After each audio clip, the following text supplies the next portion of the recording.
Well, good afternoon, everybody. I had Sean Spicer do the attendance today, so I want to welcome all 1.5 million of you in this room, probably because they follow Jason. That's probably why. So my name is Bill Lewis. I want to talk about earning cultural support for our Mars mission, as well as science and technology. And I want to say that I really enjoyed Bob Zubrin's comments about SpaceX and the rest of the private space barons. I absolutely hope that private enterprise will crack open access to space for everyone instead of just the few elite. But even so, public dollars are going to be needed, and even Elon Musk's market share, which is, I think Bob said, was about 40% of that space traffic. That is a lot for, it's coming through public dollars. So we need to make sure that we've got support for public dollars. And one of the issues that we've got is that public support for research in general and space activities has sort of been just left up to governments, and I think it's fallen a little bit out of the popular mind, and but we need it, and I think people are less interested in just allowing governments to make those kinds of decisions. They're more suspicious than ever, and so we need direct public support and shows of support.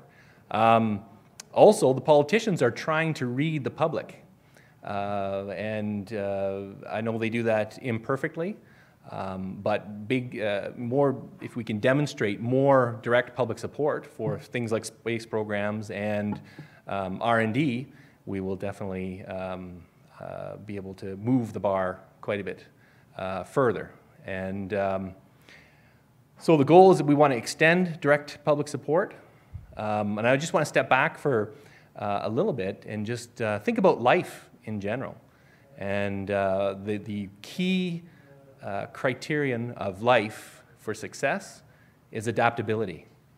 And you look at how microbes started terraforming the Earth, and we've had discussion about that, building up the oxygen supply. And then we come to other more complex animals like ourselves.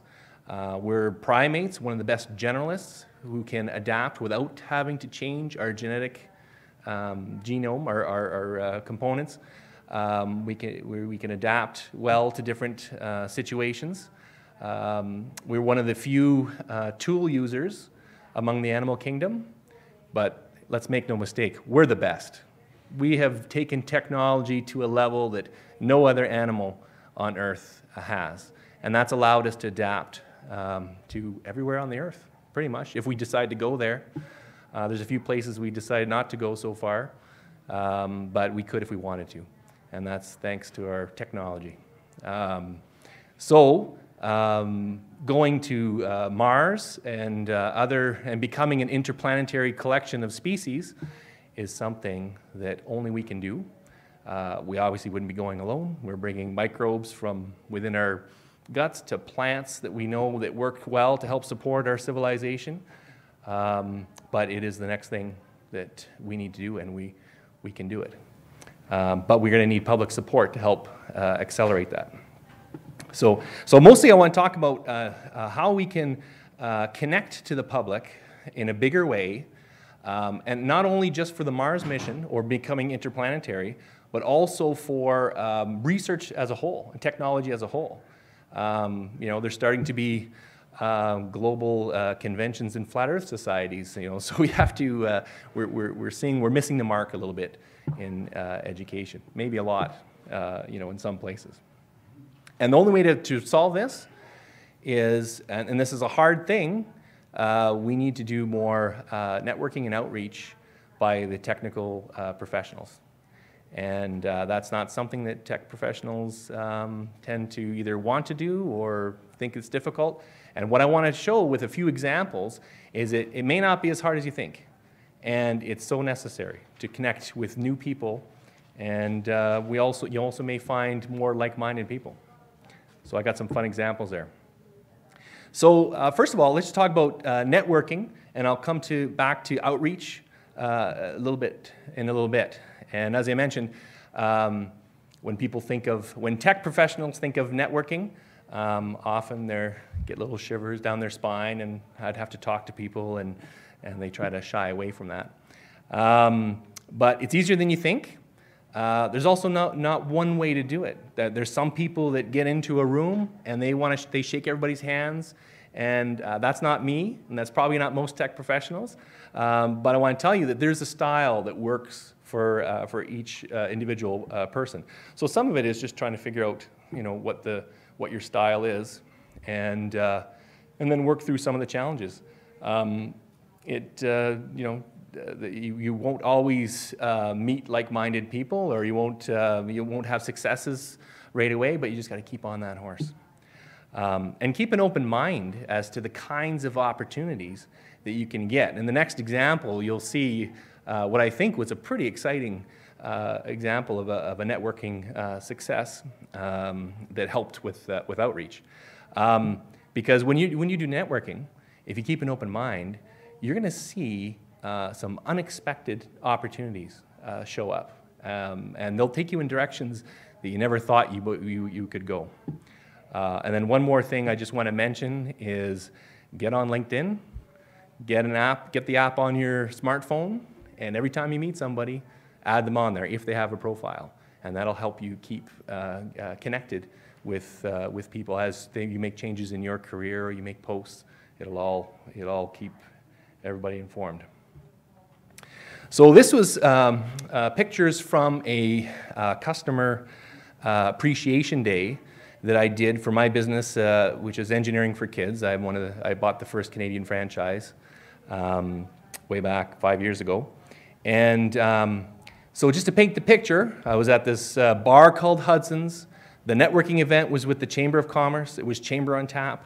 The charismatic and funny and terrible singer Evan Drisner was up there. He just finished interviewing a tech entrepreneur named Greg Sutton, who created TinyEye, which offers remote speech therapy. And they did a draw. I put my business cards in faithfully every month, and they drew my card. And so I walked up there, had a chat with Greg Sutton, and told him what I was doing. And he says, "Oh, you're doing STEM outreach with kids? I want to help you. Would you like to borrow my robot?" Can you say no to that? So naturally I said yes. And he told me about this virtual presence robot that he uses. Some schools use it to get kids out of class and so they can have their speech therapy. And he says, "Oh yeah, it's really easy to use." And so I said, "Well, I'll be in contact," because I didn't have a reason to use it right yet, but I knew I wanted to. So I started thinking about that, and I thought I'll have a customer appreciation evening with parents and children who are clients of my Engineering for Kids program. And I started thinking I should have somebody really cool to inhabit, to possess this robot and regale the group. And of course, space is cool, and it still is amongst the young kids. And I don't know at what age we burn that out of them, but when the kids that I deal with from ages 4 to 15, they think space is cool. So I started looking for space celebrities, even from science fiction. But what I ended up doing is connecting with the Canadian Space Agency, and they put me in contact with Jeremy Hansen, one of our 2 Canadian astronauts that are on active duty, and that's Jeremy Hansen there. And he's possessing the robot, which is really an iPad on a Segway. And you can see my Engineering for Kids t-shirt that I put on it just to add some decoration and make a good picture. And he regaled the parents and kids for a good 45 minutes. He had me show a Falcon X or a SpaceX Falcon failed landing because up till then Elon Musk had not landed one. And of course now we know he's landed many, and that's a huge success. Incidentally, has anyone seen the movie Life of Pi or read the book? Anybody? A couple people, yeah. So the lady who's facing away there, that's Alice Kuipers. That's Jan Martel's wife, and she's also an author in her own right. And their children come to Engineering for Kids, even though they're both authors, right? So another one of my missions is engineering and technology needs imagination, although a lot of people don't think that's true. I just want to interject and add to that.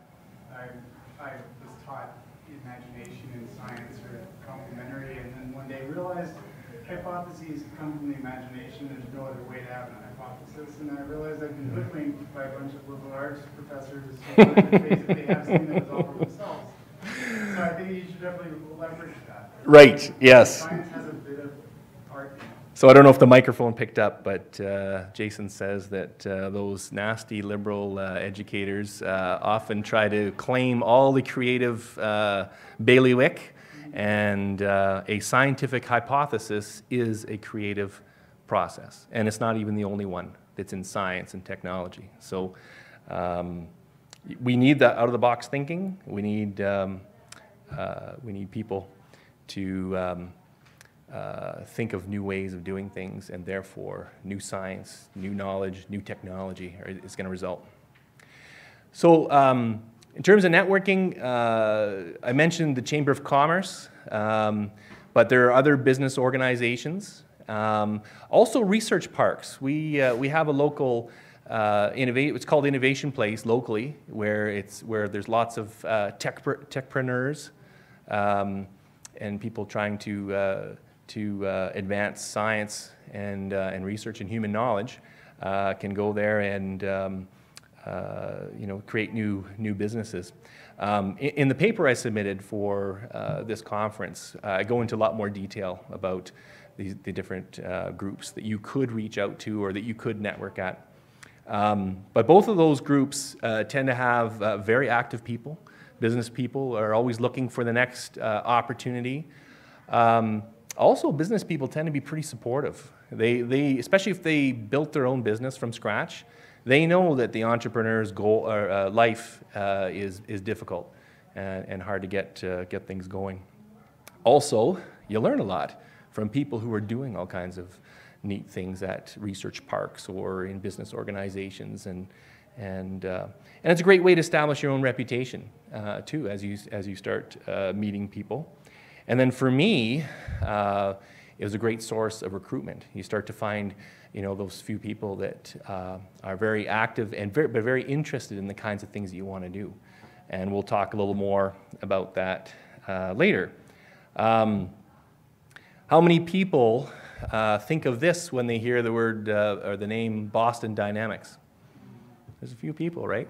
So I was at Boston Dynamics does a fantastic job of robotics, and I just love seeing their new videos when they come out.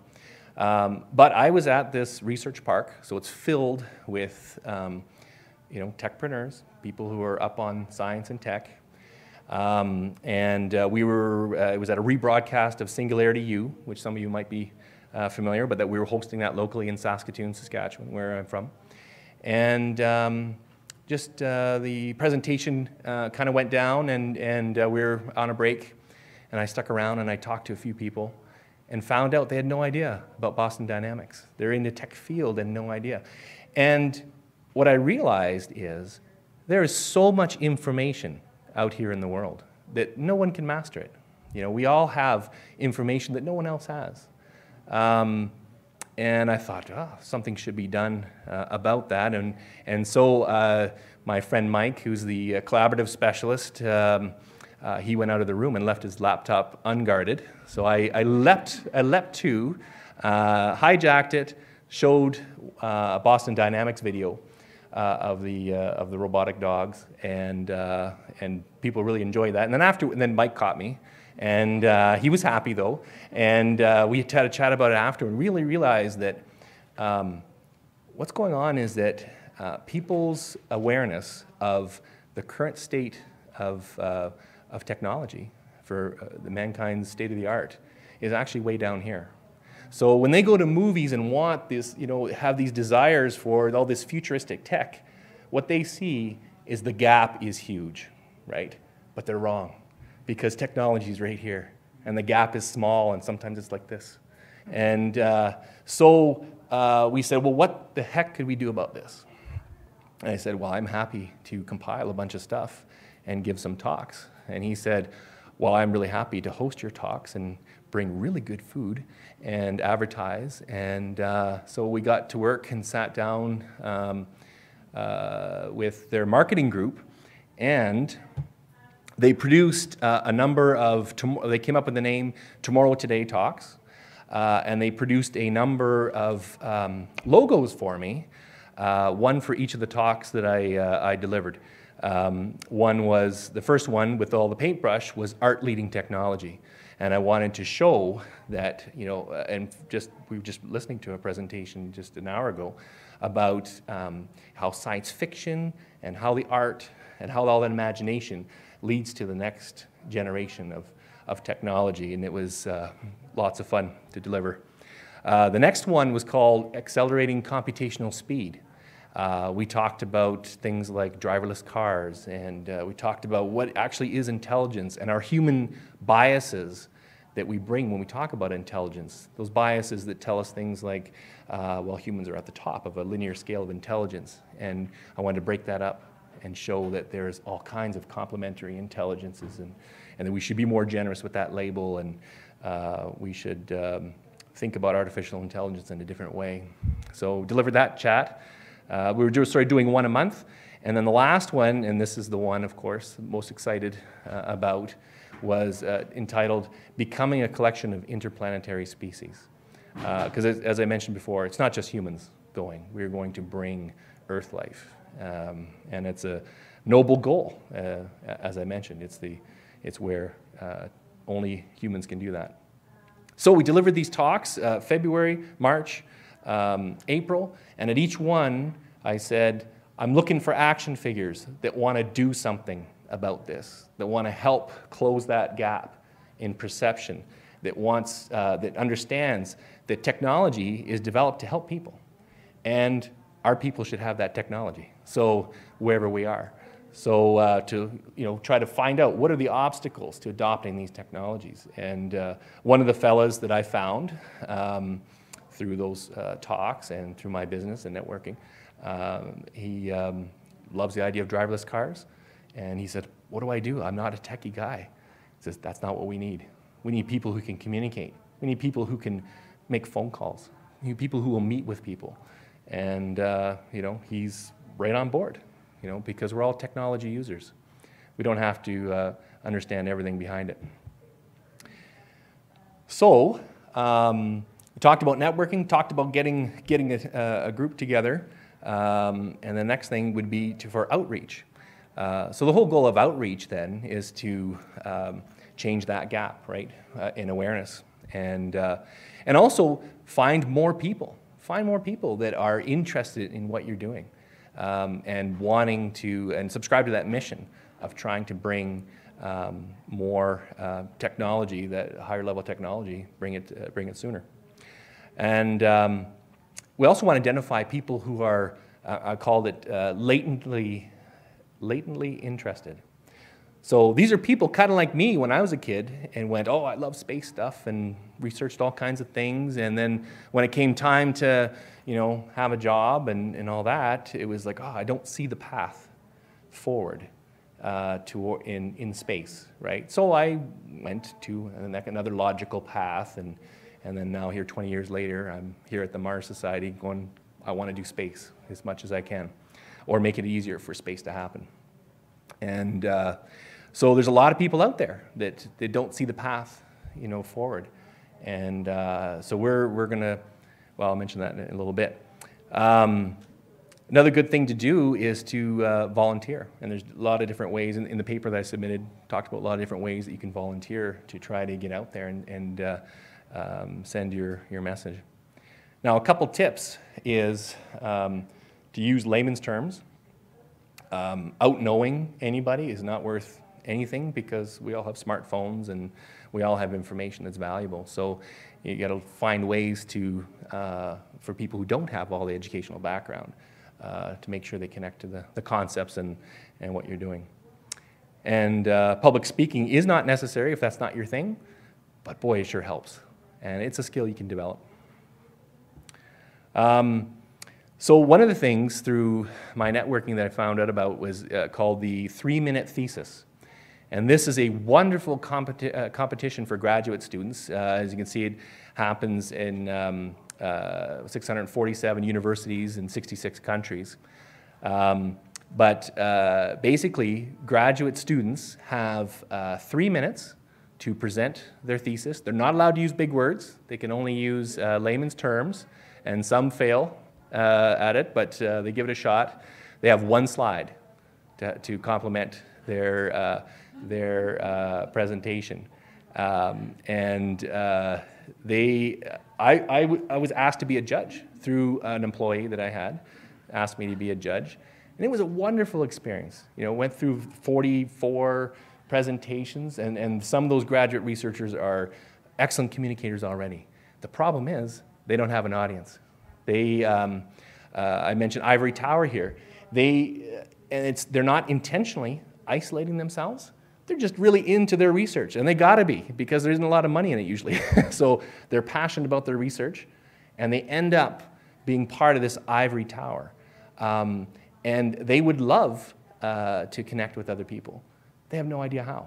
And so after seeing all this, I told the president of the Graduate Student Association, I said, I got to connect you to people, because people, the public in my city has no idea that you are solving cancer this way, has no idea that you're looking at all this really super great tech. One group presented how looking at bats' immunology to see if there could be some sort of serum or some sort of treatment for humans so we don't fall prey to some of the illnesses and stuff. So it was really, I really enjoyed it, and I connected them to my friend at the Innovation Place, which occupies the same land. You've got the university here, Innovation Place here.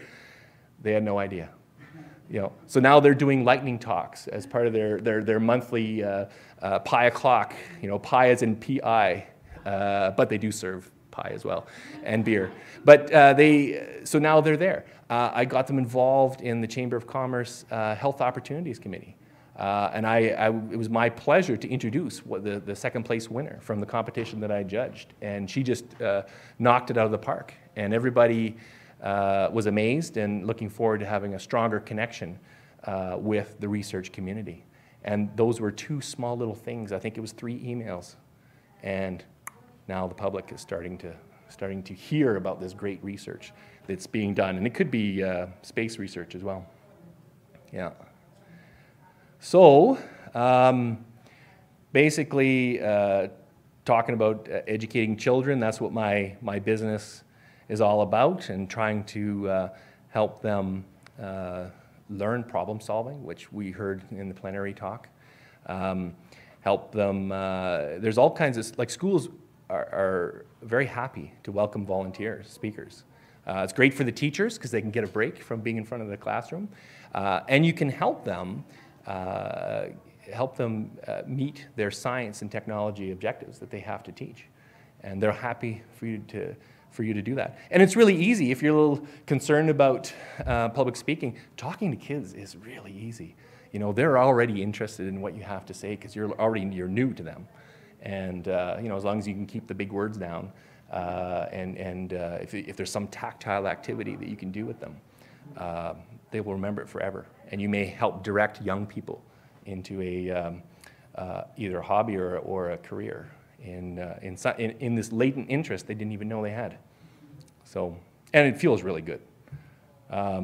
This is a couple examples from my Engineering for Kids business, and you can see the fellow on the right is working away on bottle rockets that he launched. And when those, the other thing to think about too is that as an adult, maybe you get a little bit jaded, and well, those rockets only go 100 feet.